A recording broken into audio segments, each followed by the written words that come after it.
এই জন্য এক নাস্তিক প্রশ্ন করেছিল যে হুজুর, আপনারা তো হুজুররা অনেক বড় বড় কথা বলেন যে ছেলেদের, মেয়েদের বা নারীদের, পুরুষদের অবৈধ সম্পর্কটাকে আমরা খুব খারাপভাবে দেখেন।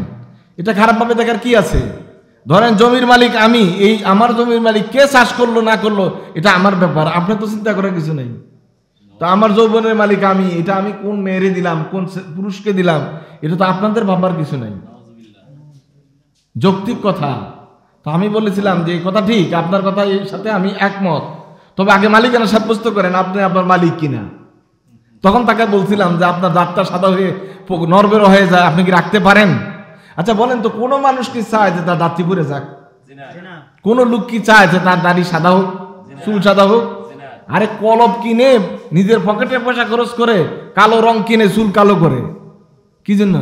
একটু যুবক থাকবে, মানুষ একটু মনে করবে যে বয়স কম।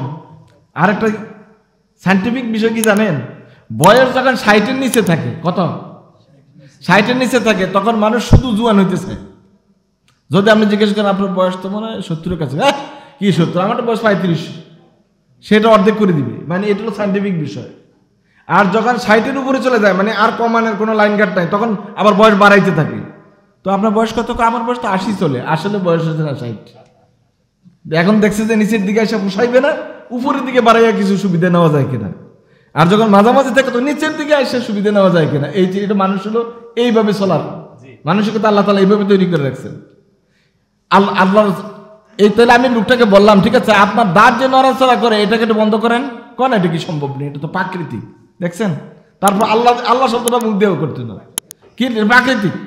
তো সবাই প্রাকৃতিক হলে এগুলো সালাইকে খুব পেঁচাপেচি করতে করতে হে ধরা পড়ছে। হে বলছে যে না, এটার মালিক আমি না, আমার শরীরের মালিক আমি না। আমি বলছি আপনার শরীরের মালিক হলে এটা দুইটা যুক্তি, হয়তো আপনি নিয়ন্ত্রণ করবেন অথবা নিয়ন্ত্রণ করতে পারবেন না। তো আপনার বয়স যখন 10 ছিল, 12 ছিল, তখন কি হয়েছে? এই বয়সের মানুষদেরকে মুরব্বীরা কিন্তু বেশি খাটায় না?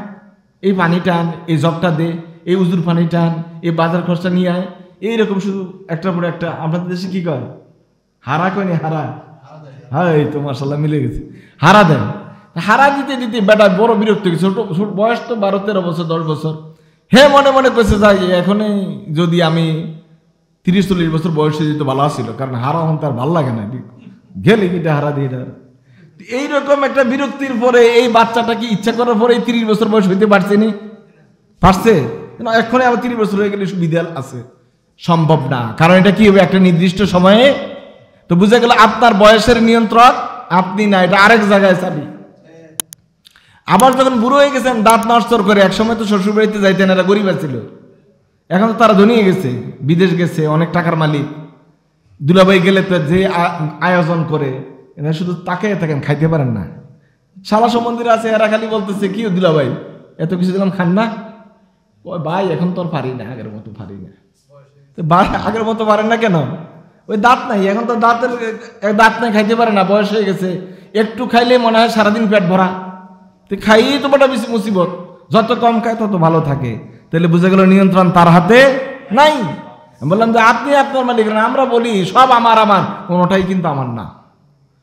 যে আল্লাহ তাআলা আগে বলে দিয়েছে লা ইয়ানফাউল মাল ওয়ালাল বানুন ইল্লা মান আতাল্লাহা বিকলবিন সালিম। তাহলে কিয়ামতের মাঠে আপনার সন্তান, টাকা পয়সা, ডিগ্রি, সার্টিফিকেট, ইজ্জত, পদ পদবি কোনোটাই কিন্তু কাজে লাগবে না। শুধু একটা শর্ত দিছে, ইল্লা মান আতাল্লাহা বিকলবিন সালিম। কলবে সালিম নিয়ে উঠবেন, বাস আপনি শতভাগ সফল। আপনি মনে করবেন না আমার অনেক ডিগ্রি, অনেক সার্টিফিকেট, অনেক পদবি, অনেক টাকা পয়সা, মনে হয় আমি কিয়ামতের সুবিধা নেব, আর কারো দ্বারা সম্ভব না। ওইটা দেখবেন আপনার কাছে অনেক আগে রয়েছে একজন রিক্সাওয়ালা, একজন ভ্যান গাড়ি চালায়, একজন সাধারণ মানুষ, যে আপনার সামনে কাতারে দাঁড়াইলে আপনি মুখটা বেজার করে রাখতেন, হে কি অন্য কাতারে দেখছে না, আমার সাথে দাঁড়াইছে কি জন্য? ওই লোক দেখবেন আপনার সামনে আগে রয়েছে, কারণ সে আতাল্লাহা বিকলবিন সালিম। তাই তো কলবে সালিম নিয়ে সে আপনার আগে গেছে। আপনি তো একটা ভাব ধরে আসছিলেন, আপনার আমল সব চলে গেছে। আপনার তো কিবি ছিল, রিয়া ছিল, সোমা ছিল, এটার কারণে আপনার সব আমল শূন্য। আর হ্যাঁ তো কিছুই ছিল না, সাদা দিলের মানুষ, আল্লাহু আকবারকে নামাজ পড়ছে, পুরাটাই কবুল হয়ে গেছে। সে তো কলবে সালিম নিয়ে আল্লাহ তাআলার কাছে চলে গেছে। সুতরাং নিজের পদ পদবি, স্বাস্থ্য, কোনোটার মালিকই আমি না, এগুলো মালিক কে? আল্লাহ সুবহানাহু ওয়া তাআলা। তা আল্লাহ তাআলার জন্য ভালোবাসাটা দিবেন উজাড় করে, নিজের জন্য কিছুই রাখবেন না, কারণ আপনার তো কিছু নাই, তো কি রাখবেন আপনার জন্য? ভালোবাসাটা উজাড় করে। এই জন্য আল্লাহ সুবহানাহু ওয়া তাআলা বলছেন, ইন্নামা আমওয়ালুকুম ওয়া আওলাদুকুম ফিতনাহ, মানুষের সম্পদ এবং সন্তান এগুলো ফিতনা তৈরি করে। কখন ফিতনা তৈরি করে? অন্য আয়াতে আল্লাহ বলছেন, জিনাতুল লিল হায়াতিদ দুনিয়া, সম্পদ এবং সন্তান, আল মালু ওয়াল বানুনা জিনাতুল হায়াতিদ দুনিয়া, সম্পদ এবং সন্তান এটা দুনিয়ার সৌন্দর্য, উৎকর্ষ। আপনি তাদেরকে দেখে ভালো লাগে, সম্পদের মালিক হলে মানুষকে দান করা যায়, সন্তানরা ভালো হলে অন্যদের উপকার করা যায়। কথা ঠিক কিনা বলেন? তাহলে এগুলো দুনিয়ার জন্য সৌন্দর্য, আবার ফিতনাও হয়। কখন ফিতনা হয়?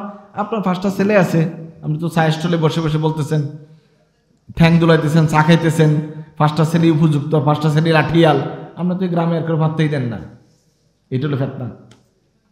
না, আপনি চাইতেছেন যে আমার লোকের কথা বলবি তো সাইজ, কারণ আপনার তো 5টা ছেলে লাঠিয়াল, 5টা ছেলে অত বড় চাকরি করে, আপনি খুব গর্ব করে চলতেছেন। এই বাচ্চাগুলি আপনার জন্য ফিতনা। আর আপনি যদি মনে করেন আমার ছেলেগুলি ভালো হয়েছে আলহামদুলিল্লাহ, কোনো জায়গায় কোনো মানুষ অসুস্থ হইলে, সমস্যায় পড়লে, কোনো ঝামেলা হইলে আমি আছি, আমার ছেলেরা উপকার করবে, এটা জিনাতুল হায়াতিদ দুনিয়া। দেখেন একই জিনিস, শুধুমাত্র চিন্তার পার্থক্যের কারণে একটা আযাব আর একটা আল্লাহ তাআলার পক্ষ থেকে রহমত হিসেবে নাযিল, জিনিস একটাই। আল্লাহ সুবহানাহু ওয়া তাআলা বলছেন আমরা যেন আল্লাহ তাআলাকে মহব্বত করি এবং উজাড় করে। দেখেন মাল সম্পদ এগুলি বিষয় কিছু না। যদি এগুলির বিষয় থাকতো তাহলে কিন্তু উলামায়ে কেরাম মাল সম্পদের পিছনে সময় দিত। একেবারে আগের যুগ থেকে দেখেন, বরং যাদের কাছে মাল ছিল তারা মাল সব দান করে দিছে। আল্লাহ রাসূল সাল্লাল্লাহু আলাইহি ওয়াসাল্লামকে এবং আল্লাহ তাআলাকে ভালোবাসবেন কি দিয়ে? আমল দিয়ে। আমল দিয়ে। আল্লাহ তাআলার জন্য ইবাদত আর রাসূলের জন্য হলো সুন্নাত। রাসূলের সুন্নতের তরিকা আল্লাহ তাআলার ইবাদত, এইটা হলো তরিকা, অন্য কোনো তরিকা নাই। আল্লাহ রাসূল সাল্লাল্লাহু আলাইহি ওয়াসাল্লামের সাহাবীরা আল্লাহ রাসূল সাল্লাল্লাহু আলাইহি ওয়াসাল্লামকে কেমন ভালোবাসতেন? হযরতে আলী কাররামাল্লাহু ওয়াজহুকে জিজ্ঞেস করা হয়েছিল, কাইফা কানা হুব্বুকুম লিরাসূলিল্লাহ, তোমরা আল্লাহ রাসূলকে কেমন ভালোবাসতে? কালা কানা আল্লাহু আহাব্বু ইলাইনা মিন আমওয়ালিনা ওয়া আওলাদিনা, আল্লাহ রাসূলের ভালোবাসা আমাদের সম্পদ, আমাদের সন্তান, আমাদের প্রাণের চেয়েও বেশি ছিল। এমনকি উনি এটাও বলছেন যে আবাআনা ওয়া উম্মাহাতিনা, আমার মা আমার পিতা মাতার চেয়েও রাসূলের মহব্বত আমাদের অন্তরে বেশি ছিল। এমনকি ওয়ামিনাল মাইল বারিদি আলা জামঈ, একজন পিপাসার্ত মানুষের কাছে এক গ্লাস পানি যতটা প্রিয়, জান বাড়িয়ে যায়, তাই ওই সময় এক গ্লাস পানির কি দাম বলেন তো? বিশাল দাম। ওই অবস্থায় রাসূল সাল্লাল্লাহু আলাইহি ওয়াসাল্লাম আমাদের কাছে প্রিয়। ওই সময় যদি রাসূল বলে না পানির গ্লাসটা আমাকে দাও, আলী কখনোই ওই পানির গ্লাসটা নিজের হাতে ধরে রাখবে না। সুবহানাল্লাহ বলবেন না? এইটা হলো মুহাব্বতুর রাসূল।